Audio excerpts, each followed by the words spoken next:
घुंघुआ उठाई जब बहरी में जाई करे जा पत्थर जान धनी हो जरे मुलायम हमर पाँव हो दोसर बियाह जाके कर गोर गोर गलिया भी करिया हो पत्थर जान धनी हो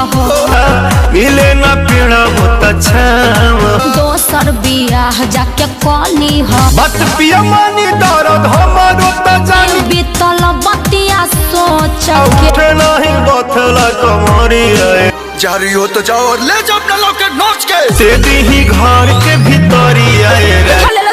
ससुरी से सॉरी सुते दी घर के भीतरी बोलबू हो या चरा से राजा चले चैत के लहरी ससुरी से सॉरी बोलबू अरे लुगा में लुकू लगा तर वो बुझाया चरा से लोराबा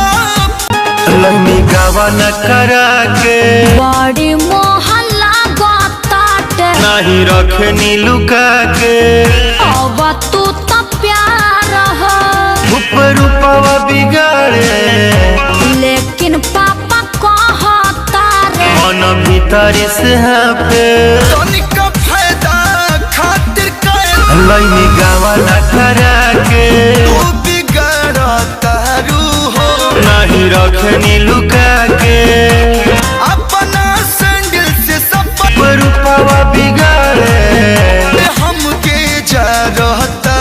रू मन भीतर से पे मोमा जैसा दिलवा कटिया पिटिया से तनी खरोच के ना बुझाता रावा डफल शरीरी ससुरे से सौरी राजा चले चैत के लहरिया तू हो या चरा से लोरा से दिन घर के भीतरिया ससुरे से सौरी सुते दिन घर के भीतरी तू हो या चरा से लोरा राजा चले चैत के लहरिया उनी जस लोड़ा अपना ना मजे काका करी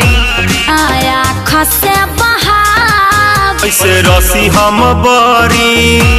आखिरी मिलन हा कलू मंगल मोहन पगलाला इच्छा तू बताव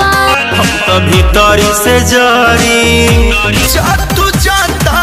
रुत तो हक अंगद मंजे काका करी नहीं रोकब ये सोना ऐसे रसी हम बरी रोक के जिया लोरा में मंगल मोहन पगलाला के हो खब ये सोना अब हम तो भीतरी से जरी दिल के तहर सपना अखी रजौरा कैसे लेके चला दूर देश ससुरे से सॉरी बोलबू चलब नहीं गाँव